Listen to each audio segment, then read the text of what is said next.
So number 2 Georgia plays number 18 Auburn at 3:30 p.m.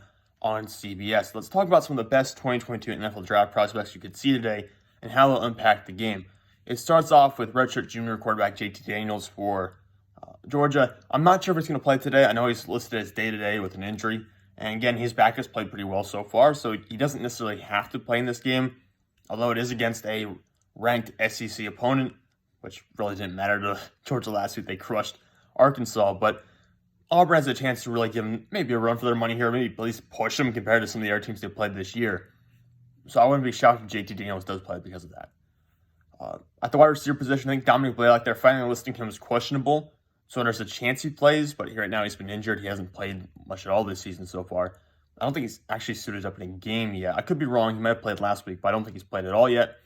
George Pickens is still listed as out. So wide receiver still a depleted position for Georgia. Junior running back Zamir Wyatt, obviously one of the better running backs in the nation in terms of just pure talent. He doesn't necessarily have the full workload to show for it just yet this season. Senior left tackle Jamaree Salyer is probably the only offensive lineman on this Georgia unit right now that I think is going to get drafted in 2022. And when he's drafted, I'm not sure if he's going to play tackle in the NFL. We'll wait and see about that. A lot of this year's tackles in college football that are going to get drafted are going to be moved to guard. I know there's a bunch of guys like that. And Salyer might be one of them. But again, it's kind of hard to tell. You'll see really, once you get to the combine, see all the measurables and see how he moves. That will really determine what he starts off as once he enters the NFL. And then, of course, we move to the defensive side of the ball, which is where Georgia has most of its talent. And just starting with the edge rushers and the defensive linemen in general. Senior Adam Anderson, junior Travon Walker, junior Nolan Smith, senior nose tackle Jordan Davis, senior Devonte Wyatt. All those guys are going to get drafted to go in the NFL this year. All of them. I know Adam Anderson, who's really small necessarily for an outside linebacker, even smaller than Nick Bonito, someone I've talked about in the past is potentially having some size concerns for the NFL. And I'm not talking about height, I'm talking about weight and about your ability to maybe shed blocks and to be able to deal with guys who are going to be 320 at the tackle position or even as a pulling guard. Adam Anderson about 6'5", 230, 235 in that range, so even smaller than Bonito. But he's been so productive this year that a lot of people are viewing him as a potential first-round pick. Guys like Nolan Smith are highly talented. Travon Walker is going to be probably a mid-round selection. Jordan Davis, I've seen Jordan Davis enter the first-round conversation in a couple of mocks, including some of mine, where I had him going to Tampa Bay just to replace Dominick on the defensive front. It'll be interesting to see if he joins a team where he's focused as like a nose tackle or he joins the team as a defensive tackle and see how that works out in the NFL with that dynamic and the scheme that he ends up in. I really could see him going anywhere from the bottom of the first round to the top of the third round based on what he's done so far this year. And it's really hard to place him because he's working with such a talented unit around him that, of course, he's going to look better. All these guys are going to look better because they're playing with the best defensive line in the nation. But it's hard to place Jordan Davis in the context of that whole unit. And then Devonte Wyatt, someone who at the start of the year was not really on my radar whatsoever, but has really popped up in the past couple of weeks.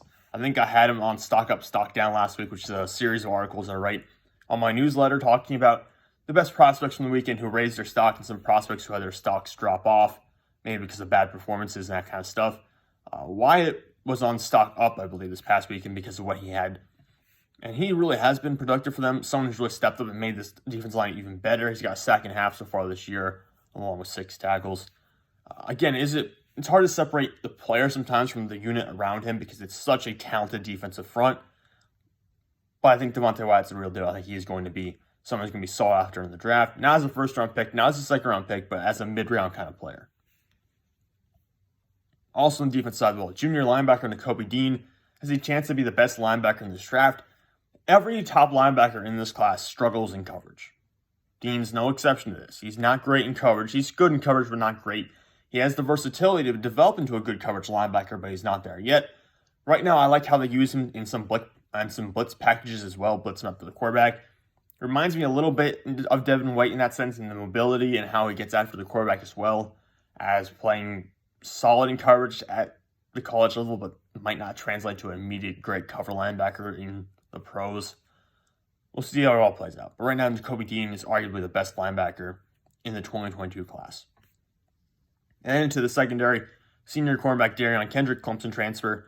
It was going to be difficult to place. If he came out last year in the draft, which he probably should have, he would have been a top 50 pick. Right now, the cornerback class is so deep, he could be just a top 70, top 80 pick. And he is a good cornerback. He's a little bit stiffer than some of the other guys we'll talk about as top cornerback prospects. And he has some bad tape going back to Ohio State. Last year to Clemson, going back to the championship game against LSU. He got beat like a drum in both those games by talented wide receivers and quarterbacks. I still think he's going to be a top 60, 70 draft pick, though, this year. Still probably going to sneak into the bottom of the second round. And then at linebacker, Lewis Cena, I think I say his last name, he's done really well. In the absence of Tykee Smith, the safety who's come back and just had his debut this past weekend, I believe. He's a West Virginia transfer. He's been injured for most of the year. But both these guys at this point are top 10 safeties in the draft. And I think you'll see both of them probably end up in the bottom of the second round and top of the third round. And moving over to Auburn, I do not have a single offensive player listed on the prospects to watch for Auburn. I think a lot of their talent is coming out next year for 2023, especially Tank Bigsby at running back. But right now, the strength of this unit is the defensive side of the ball. And it starts with some pass rushers, Colby Wooden and Derek Hall. Derek Hall was a guy who was not necessarily on the radar for me at the start of the year, but has really turned it on so far. I think he has 3 sacks or 3.5 sacks this year. And Colby Wooden's a bit of a bigger pass rusher. Well, Derek Hall's a little bit smaller, but he maintains good strength. I think he should play well. On most units in the NFL, he's kind of your average defensive lineman. It'll be interesting to see where he goes because he's about 280 pounds, 275, 280 in that range. So it'll be interesting to see where he ends up when all is said and done.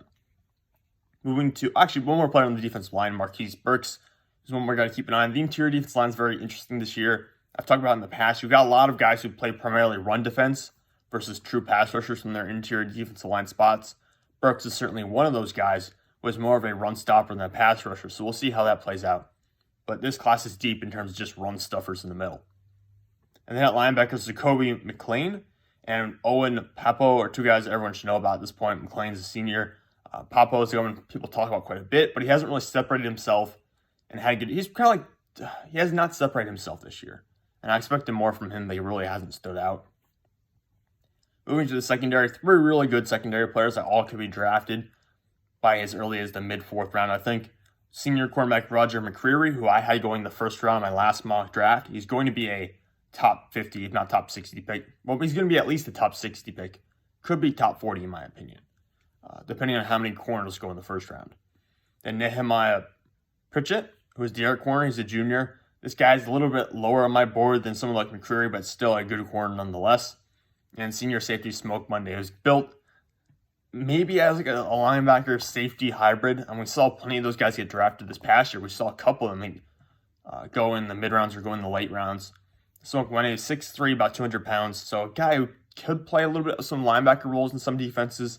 But it'll be interesting to see how teams draft him and how teams view him going into the process, because he did see quite a few linebacker safety hybrids get drafted in 2021.